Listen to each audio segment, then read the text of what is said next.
This is Rabbi Marauder of POParitaville, speaking to Robert Forster and Johnny Coyne from Alcatraz. Hello there. Have you been to Alcatraz? Yes, sure. A couple times as a tourist and once for a promotion. The incredible thing was I went as a tourist about 10 years ago with my son. He was 15, I was 40-odd. That when we went back for the premiere, it looked bigger second time round. Then you remember it. Yeah, absolutely. I mean, it's nothing to do with us. It's the set builders and the designers and the people who paint the set who make it look so fantastic. We just go in there and we walk it and, enjoy the benefits of the art department. Exactly. Especially at the bar. The bar is great. All around the bar. They called me up before the show started and they said, if you've got some old pictures, old family pictures, so I sent them a lot of pictures of my mother and father, 1940s, and prior to then, my father was on the Ringling. So there's all the pictures in there of anything that looks like it might have been from circus are old photographs of mine. So every time I look around, I say, oh, they used that one and they used that one. So all my stuff seems to be spread around the bar. And it makes it feel a little bit more special for you. And it's certainly special. I see my father sitting up there. That's pretty cool. Yeah, that's pretty nice, yeah. You guys don't film in San Francisco much. No. I think the initial plan was to get to go over there and do more, just because there's so much about San Francisco that iconically looks like San Francisco. We enjoyed the times that we've gotten to shoot there, and it's just a cool town. So there's a lot of physicality in the show. Do you hate it? Do you love it? Love it. I love it. What's your favorite thing to do? Jumping off the roof was amazing. It was so much fun, and I like doing the fighting stuff as well. That makes you feel really kick-ass. You were pretty badass in the last episode, taking out the guy with the hatchet. Right, the Ames brothers. Yeah, that was fun.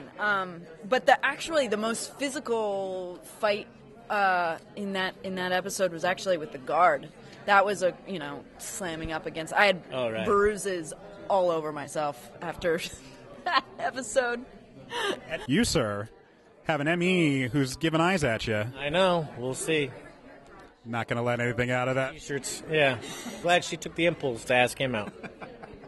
Do you also follow comics personally? I mean, it's definitely waned a bit from when I was younger, and I don't have the schedule that allows me to kind of like show up every week for the new books. So I've been very much trade paperback kind of collection stuff, something that I can take on a plane and just kind of watch it all, and it's self-contained stories, and that makes it easy, because anything, if I get left hanging on something, it'll just kind of drive me crazy. We don't know anything about being left hanging and driving crazy. Right. So Rabbi Marauder here, Parminder Nagra from Alcatraz. Yes. Doctor, again. Doctor again. Sort of like two doctors, in a sense, Dr. Banerjee and Dr. Sengupta. Well, I'm Indian. I like to play doctors. Clearly. You've been in a coma now for, 4 episodes? Right. For a while, I was slightly getting worried, but I really honestly have enjoyed doing the 60s stuff so much, because the actors who are playing the prisoners are so phenomenal that I've had such great stuff to do with them that it totally blew open the doors for my character in more ways than one. And clearly there's that relationship with Sam Neill's character. Are we going to see more of that? Yeah, I think you're going to start seeing a little bit more of the background of that relationship, of how they know each other and what happened there, and and what does it mean now that they see each other in present time, and sort of she's the same person, but he's not quite the same person. So what does that mean? She knows a lot, but still probably being surprised by a lot of the other stuff. And I think he probably knows even more than what she knows, and more than he's letting on. So it'll be an interesting thing to be able to explore. If we get to a second season, and fingers crossed we do, that it'll be nice to explore that, I think. And since they're out of earshot, how much do you know? How much do I? Not very much. It's a bit like life. Sometimes you don't know what's going to happen next, and it's best just to go with it. And that's sort of how I feel about this character. And it actually is liberating in a sense, because you can start playing things in ways that you might not have if you knew too much. Where do you see your character going? We think you're good, but who knows, right?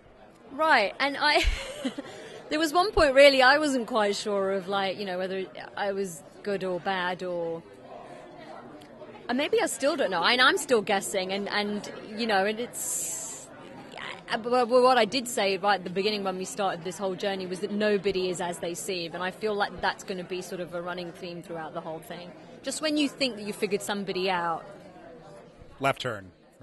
You guys kind of are nerd heaven with Alcatraz. Yeah, I mean, get Jorge Garcia and Johnny Coyne and Parminder and Sarah. Yeah, we couldn't have asked for anything better. But yeah, I mean, look, we and JJ, obviously, JJ. We sit in a conference room in Burbank, California, for months at a time. You know, in our own little bubble, so to be able to come here and see everyone's excitement and it re-energizes us, and it's exciting for us to see it. But have you been to Alcatraz as tourists? Oh, we have, sure. many times, both during the day and during the nighttime. And you know, nighttime is a trip in itself, and it's just like a spooky haunted house. And when we were doing research for the show, when we came up with the show, we both flew there and spent a lot of time there, and just kind of wanted to feel the textures, the world, get the sense of what it must have been like, which it really doesn't ever give you the true sense.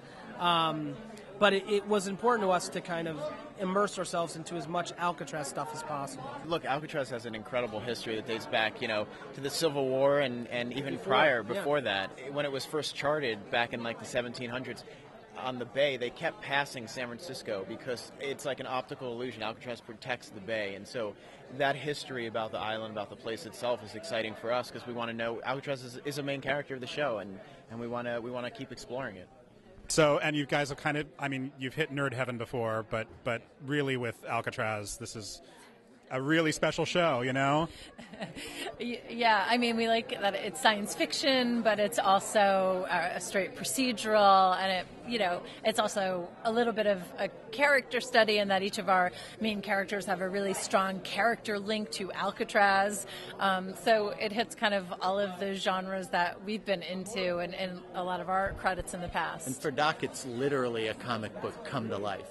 So yeah. He's sort of always been our window into the world, because here's a guy who is steeped in comic book lore and comic book mythology, and yet now he's confronted with what would happen if it was really real, which is something that you think about when you come to places like this. We're constantly looking back into the history books to see if there's stuff that we can mine for stories. I mean, even just the fact that there are all these passageways underneath the island that really exist, that are closed off, that were the dungeons of one of the prisons, or they were just catacombs. They were just foundations of other buildings that have been destroyed and built on top of.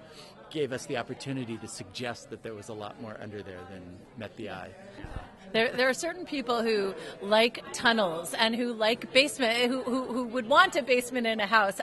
And I don't know, I think everybody on the writing staff and all the producers involved are people who, if there's a basement door, they're going to go down it. And if there's a door or a hidden panel, they're going to find it. And I think like Dan and me and the whole writing staff and Brian and Steven who created the show for sure, and everybody at Bad Robot, it's sort of we always want to explore more and go where we maybe shouldn't go. Yeah.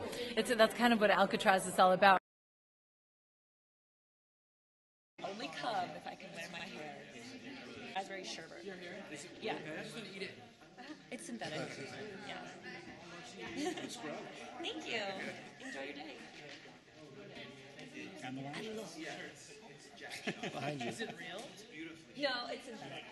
I bought it yesterday on the floor. It's my favorite color in the whole world. It suits you really well. I was always scared. It says have pink hair, but now I know. No.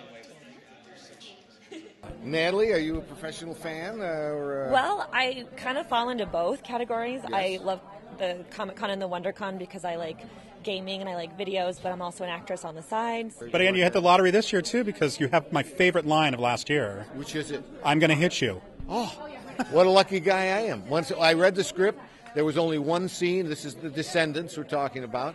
There was only one scene at the time, and when I read the scene, I said, this thing's going to get into the trailer. Let's go.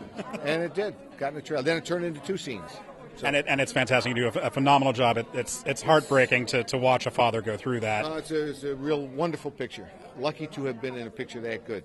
Picture's so good, people don't have to lie when they tell you they like it. It's true. It's nice meeting you. Nice meeting you. Thank you, sir. Good luck.